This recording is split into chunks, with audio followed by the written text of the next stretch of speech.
Hello everyone, welcome to the official YouTube channel of GS Central। आज का हमारा video modern Indian history से संबंधित है। मॉडर्न इंडियन हिस्ट्री का जो पहला वीडियो है और चैप्टर 1 है। और जैसा कि आप जानते हैं, इंडिया में मॉडर्न इंडियन हिस्ट्री की शुरुआत 1707 से मानी जाती है। तो यह वीडियो जो है वो 1707 से आरंभ होकर 1857 के बीच अपने देश पर शासन करने वाले मुगल बादशाहों से संबंधित है।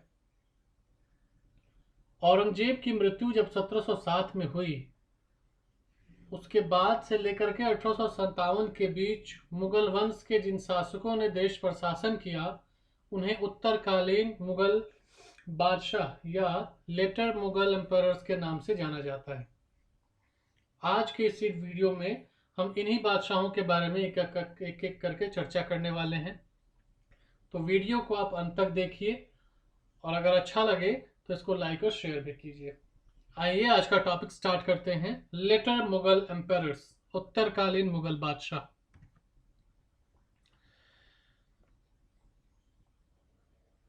मुगल वंश की स्थापना 1526 ईस्वी में हुई थी और संस्थापक था बाबर।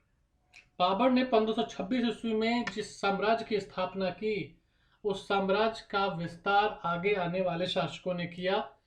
वो हुमायूं, अकबर, जहांगीर, शाहजहां जैसे शासकों ने साम्राज्य को मजबूती प्रदान की और इसका विस्तार किया। औरंगजेब के शासनकाल में मुगल साम्राज्य अपने चरम सीमा पर था, मतलब सबसे ज्यादा विकसित था, सबसे ज्यादा विस्तृत था।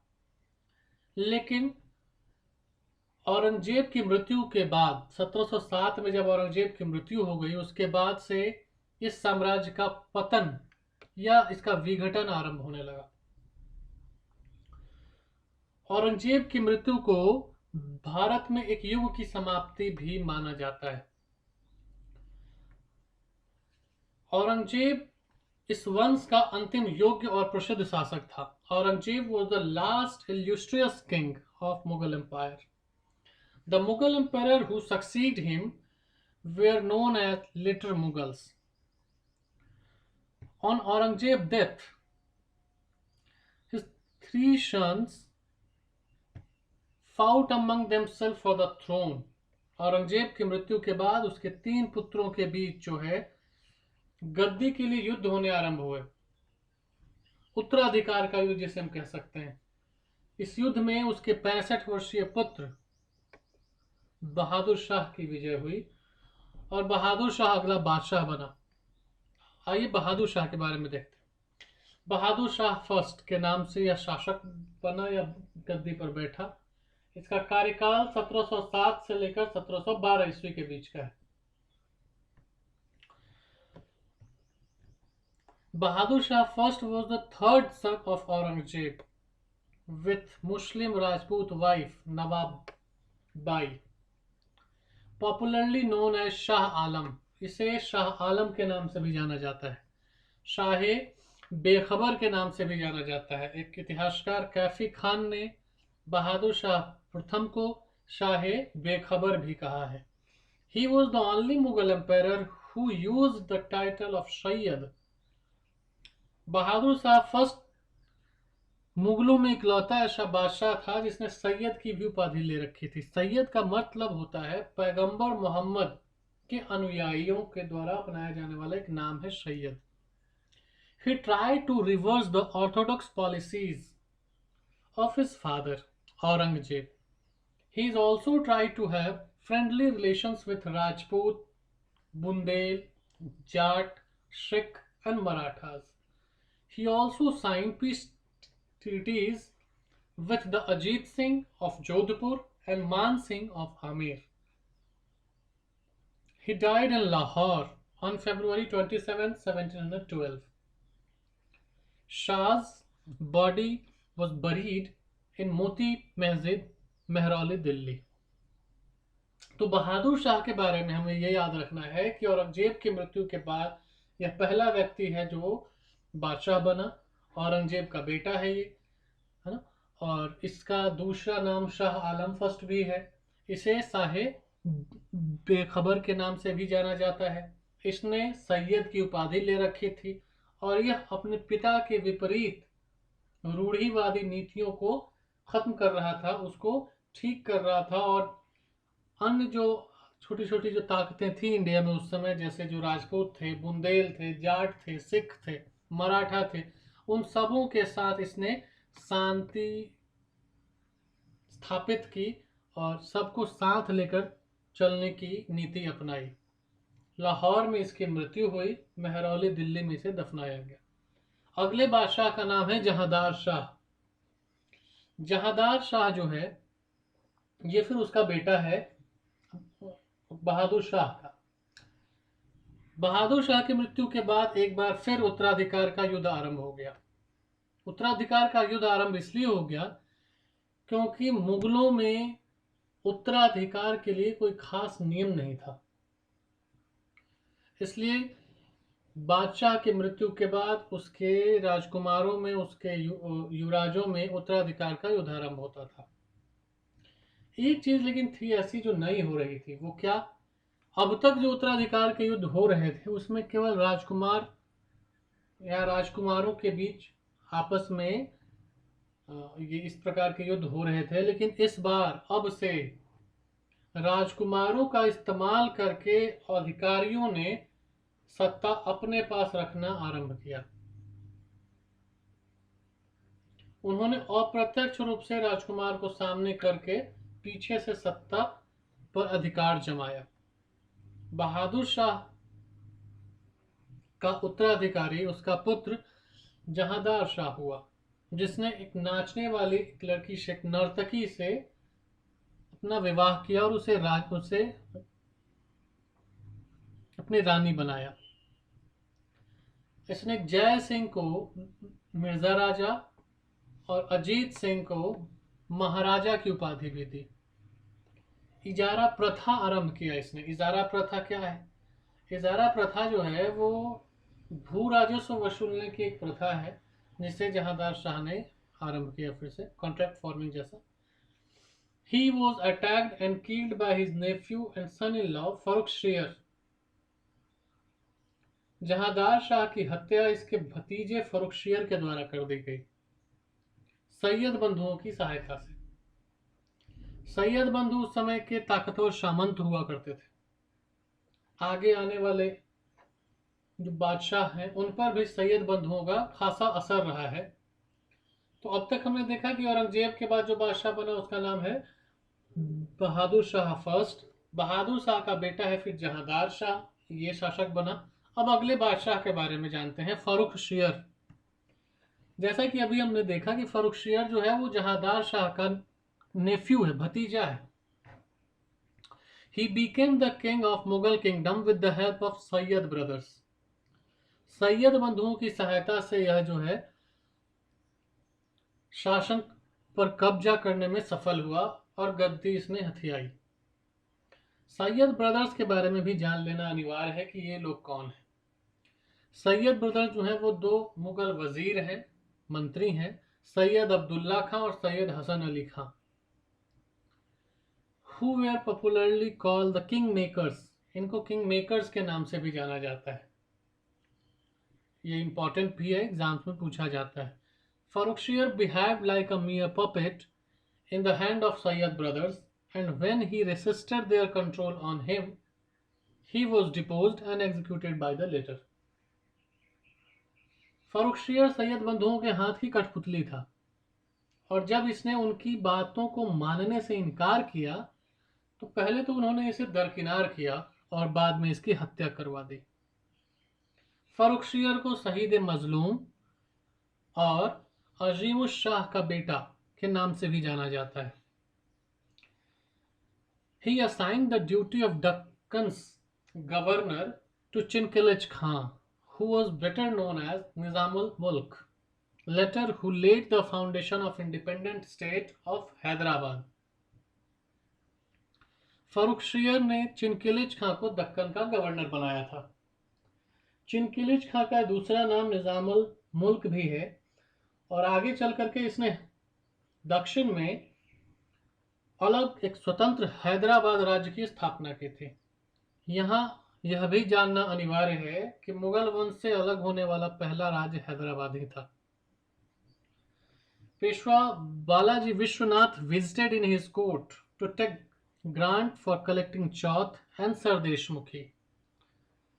अब यहाँ चौथ और सरदेशमुखी के बारे में याद रखिए कि चौथ और सरदेशमुखी मराठों के द्वारा लगाए जाने वाले दो प्रकार के कर हैं। Emperor Farrukhsiyar issued the British East India Company such a farman in 1717. It allowed the company to live and trade for free in Mughal India except for annual payment। ये बहुत ही महत्वपूर्ण बात है और याद रखना भी जरूरी है कि सन 1717 में फरुखसियर ने ब्रिटिश ईस्ट इंडिया कंपनी के लिए एक फरमान जारी किया था जिसके अनुसार उन्हें कर मुक्त व्यापार की छूट दे दी थी।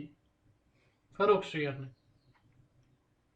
फरुखसियर के मृत्यु के बाद अगले बादशाह जो हुए उनका नाम है रफीउद्दर्जात।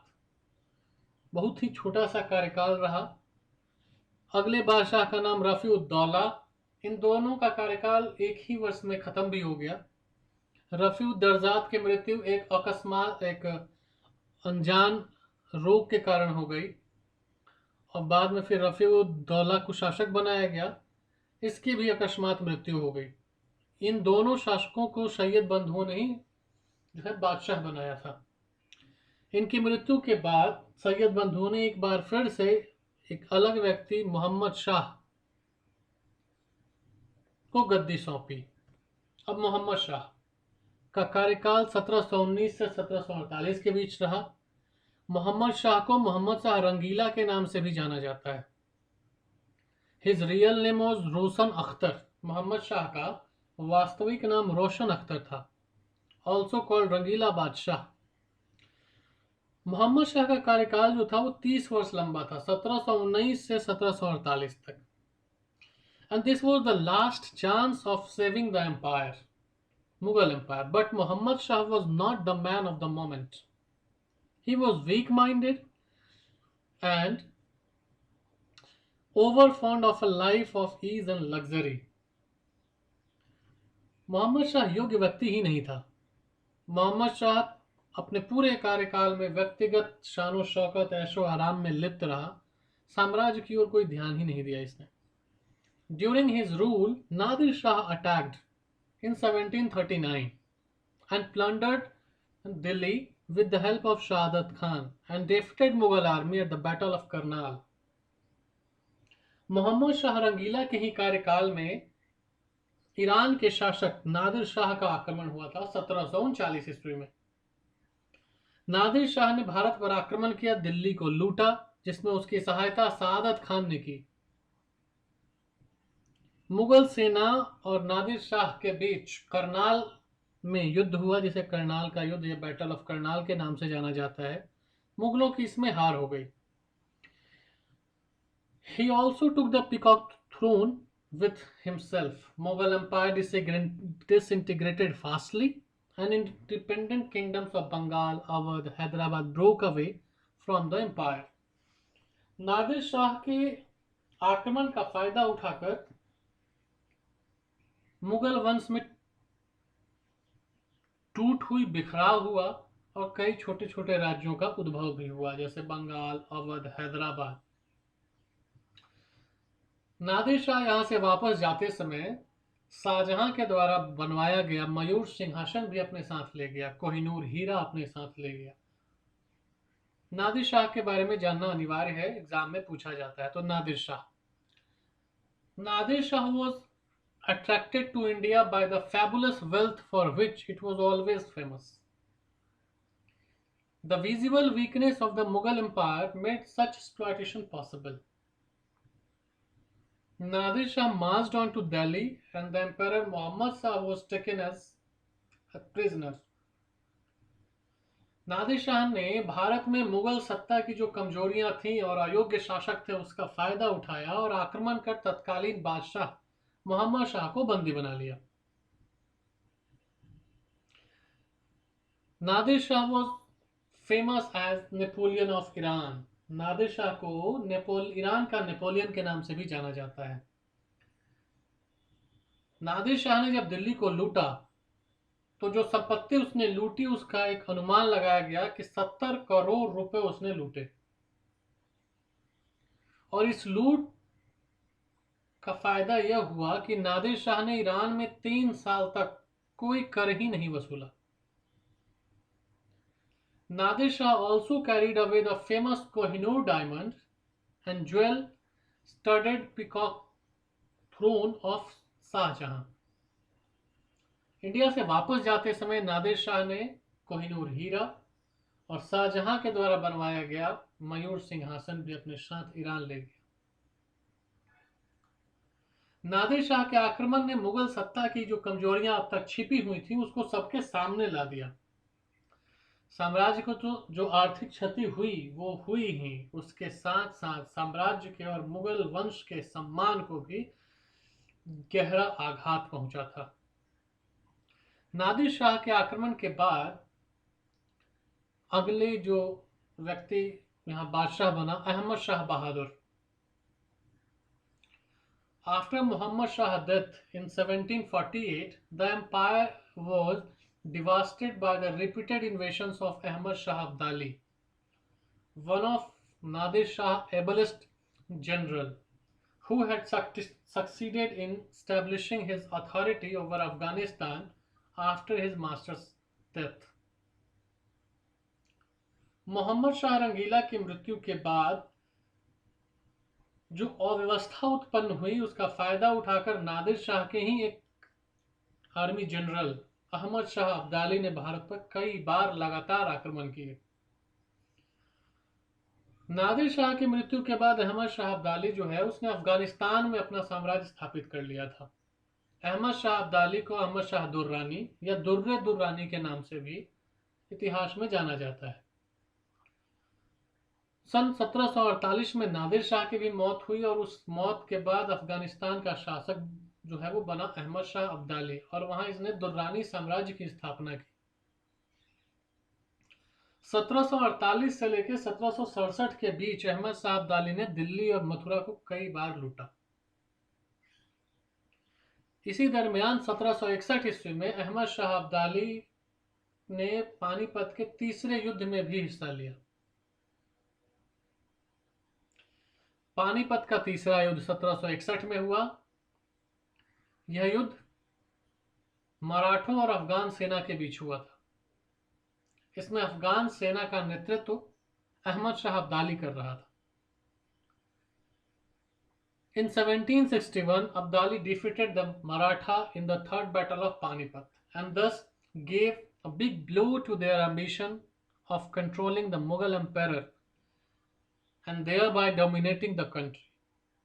इसने अहमद शाह बहादुर के नाम से कुछ समय तक यहाँ शासन किया, 1754 तक। He was overthrown by his wazir Imadul Malik and placed Alamgir II as next ruler. अगला बादशाह आलमगीर द्वितीय बना जिसका कार्यकाल 1754 से 1759 तक का था। इसका वास्तविक नाम अजीउद्दीन था और यह जहांदार शाह का ही दूसरा बेटा था। शासक बनने के बाद आलमगीर द्वितीय ने औरंगजेब की नीतियों पर चलना आरंभ किया, लेकिन यह अयोग्य था और शासन का कोई अनुभव नहीं था इसके पास। इसने अपने जीवन का अधिकांश वक्त जो है वो जेल में कैदी की तरह बिताया था। इसके कार्यकाल में सत्ता का केंद्र इसका वजीर हो गया जिसका नाम था गाजिउद्दीन इमादुल मुल्क। 1756 ईस्वी में अहमद शाह अब्दाली ने जब दिल्ली और मथुरा को लूटा और उससे उत्पन्न जो अव्यवस्था हुई उसका फायदा उठाकर मराठों ने अपना क्षेत्र विस्तार किया और मराठों के लिए यह चरमोत्कर्ष का एक समय रहा है। Maratha became more powerful because of their collaboration with Imad al-Mulk and dominated the whole of northern India. And this was the peak of Maratha expansion, which caused great trouble for the Mughal Empire, already weak with no strong ruler. He was murdered by Imad al-Mulk. बाद में इसकी हत्या भी इसी के वजीर इमादुल मुल्क के द्वारा करवा दी गई। During his regime the battle of Plassey 1757 took place. अब अगले बादशाह जो है वो है शाह आलम द्वितीय, शाह आलम टू। 1759 से 1806 के बीच का इनका कार्यकाल है। He was popularly known as Ali Gurasp, who was defeated in the Battle of Buxar in 1764 AD. आप सबको यह याद रखना चाहिए कि जो बक्सर की लड़ाई 1764 ईस्वी में हुई थी। बक्सर की लड़ाई में एक तरफ अंग्रेजी सेना थी जिसका नेतृत्व हेक्टर मुनरो कर रहा था, और दूसरी ओर 3 अलग अलग सेनाएं सम्मिलित रूप से युद्ध में शामिल थीं। इन 3 सेनाओं में एक बंगाल के नवाब की सेना, अवध के नवाब की सेना और मुगल बादशाह शाह आलम द्वितीय की सेना थी। इन तीनों की सम्मिलित हार 1764 ईस्वी के बक्सर के युद्ध में हुई थी। युद्ध का परिणाम इलाहाबाद की संधि थी जो 1765 ईस्वी में हुई। युद्ध के बाद से लेकर 1772 ईस्वी आते आते बिहार, बंगाल और उड़ीसा की राजस्व वसूलने का जो अधिकार है या दीवानी राइट्स जो हैं वो अंग्रेजों के पास चले गए थे। बट आफ्टर 1772 के बाद महाजदी सिंधिया की सहायता से दीवानी अधिकार वापस भी मिले थे। During his regime the third battle of Panipat took place between Maratha and Afghan army under Ahmad Shah Durrani Afghan, first Mughal ruler who became East India Company pensioner। ये जरूर याद रखें, शाह आलम द्वितीय वह पहला मुगल बादशाह है जो ब्रिटिश ईस्ट इंडिया कंपनी का पेंशनर बनकर उसने जीवन अपना बिताया है। अगले बादशाह का नाम अकबर द्वितीय, first Mughal ruler who was under the British protection. During his tenure, Mughal empire shrinks to Red Fort only. Akbar द्वितीय का कार्यकाल 1806 से 1837 के बीच का है। यह पहला मुगल बादशाह है जो पूर्ण रूप से ईस्ट इंडिया कंपनी के अधीन था, और इसके कार्यकाल में मुगल वंश की सीमा दिल्ली के रेड फोर्ट की चार दीवारी के भीतर ही रह गई। कहने का तात्पर्य यह है कि मुगल साम्राज्य जो है वो सिमट कर केवल अब लाल किले तक ही रह गया था। अगले बादशाह का नाम है बहादुर शाह टू या बहादुर शाह जफर। इनका कार्यकाल 1837 से 1858 के बीच है। सामने स्क्रीन पर जो तस्वीर आप देख रहे हैं वो बहादुर शाह जफर की है। He was the son of Akbar II and Rajput princess Lal Bai, and also was the last ruler of Mughal Empire. Mughal वंश के अंतिम बादशाह थे। During his reign, 1857 revolt took place. He was behaved to Rangoon and captive where he was died in 1862. 1857 के विद्रोह में शामिल होने के कारण अंग्रेजों ने इन्हें अरेस्ट किया और अरेस्ट करके इन्हें इस देश से निकालकर रंगून भेज दिया, निर्वासित कर दिया, और रंगून में 1862 ईस्वी में इनकी मृत्यु हुई। He was a very good Urdu poet and his pen name was Zafar. Zafar के नाम से शायरियां लिखा करते थे। इनके बारे में अगर और अधिक जाना जाए तो जफर का जन्म 14 अक्टूबर 1775 को हुआ था। उनके पिता अकबर शाह द्वितीय और मां लालबाई थी। अपने पिता की मृत्यु के बाद जफर को 18 सितंबर 1837 में मुगल बादशाह बनाया गया। हालांकि उस समय तक दिल्ली की सल्तनत बेहद कमजोर हो गई थी और मुगल बादशाह नाम मात्र का बादशाह या सम्राट रह गया था। भारत के प्रथम स्वतंत्रता संग्राम जो 1857 में हुआ में महत्वपूर्ण भूमिका निभाने के लिए या उसका नेतृत्व करने के लिए जफर को भारी कीमत चुकानी पड़ी। उनके पुत्रों और प्रपौत्रों को एक ब्रिटिश अधिकारी ने सरेआम जो है गोलियों से भून डाला और बादशाह को बंदी बनाकर रंगून निर्वासित कर दिया गया, जहां उन्होंने 7 नवंबर 1862 को अंतिम सांस ली और उन्हें रंगून के स्वेटागोन पैगोडा के नजदीक दफनाया गया। इस प्रकार मुगल वंश के अंतिम बादशाह की कहानी भी खत्म हो गई।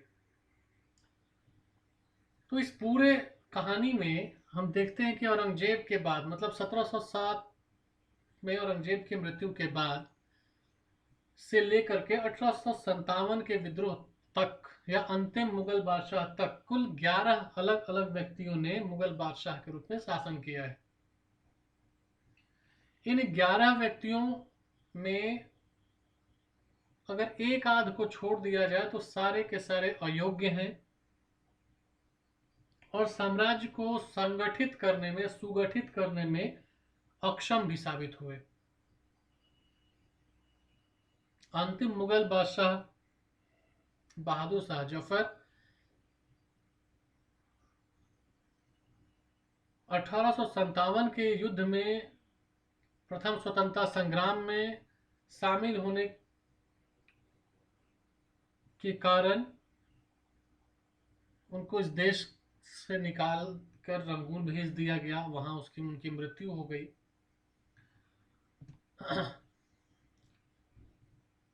गोरखपुर विश्वविद्यालय में इतिहास के प्राध्यापक थे डॉक्टर शैलनाथ चतुर्वेदी। इनके अनुसार 1857 के समय बहादुर शाह जफर एक ऐसी बड़ी हस्ती थे जिनका बादशाह के तौर पर ही नहीं, एक धर्मनिरपेक्ष व्यक्ति के रूप में भी सभी सम्मान करते थे। इसलिए बेहद स्वाभाविक था कि मेरठ से विद्रोह कर जो सैनिक दिल्ली पहुंचे थे, 1857 के रिवॉल्ट की बात हो रही है, मेरठ से विद्रोह कर जो सैनिक दिल्ली पहुंचे थे, उन्होंने सबसे पहले बहादुर शाह जफर को अपना बादशाह अनाउंस कर दिया या बताया। स्क्रीन पर जो तस्वीर आपको दिख रही है, यह कैप्टन हॉडसन द्वारा बंदी बनाए गए बहादुर शाह द्वितीय की तस्वीर है। कुल कहानी का लब्बो लुआब बस यही है कि मुगल वंश में कुल मिलाकर 17 अलग अलग व्यक्तियों ने शासन किया, 17 बादशाह हुए। इन 17 बादशाहों में शुरू के 6 बादशाह जो हैं, मतलब बाबर, हुमायूं, अकबर, जहांगीर, शाहजहां और औरंगजेब, ये 6 जो बादशाह हैं, इन्होंने साम्राज्य को मजबूती प्रदान की, साम्राज्य का विस्तार किया। इसके बाद के 11 बादशाहों के कार्यकाल में साम्राज्य का पतन ही हुआ। हालांकि यह चैप्टर परीक्षा के लिए महत्वपूर्ण है, इसलिए इस वीडियो को आप बहुत ही अच्छे से ध्यान से देखें, जो भी फैक्ट्स इसमें हैं उसको नोट डाउन कर लें। अगर वीडियो आपको पसंद आया तो हमारे चैनल को लाइक और शेयर भी करें, इससे ज्वाइन कर लीजिए। अगर फेसबुक पर आप हमसे जुड़ना चाहते हैं तो लिंक स्क्रीन पर दिख रहा है @g.its.central.edu। अभी तक अगर आप लोगों ने चैनल सब्सक्राइब नहीं किया तो आप जरूर कर लीजिए। उसके बगल का जो बेल आइकन है वो भी दबा दें। वीडियो अंत तक देखने के लिए बहुत बहुत धन्यवाद। बहुत जल्द हम दूसरा वीडियो लेकर के आएंगे चैप्टर 2 का, मॉडर्न इंडियन हिस्ट्री का चैप्टर 2, जिसमें हम ये जानेंगे कि मुगल वंश के पतन के क्या कारण रहे, reasons for the decline of Mughal empire. Video देखने के लिए थैंक यू वेरी मच।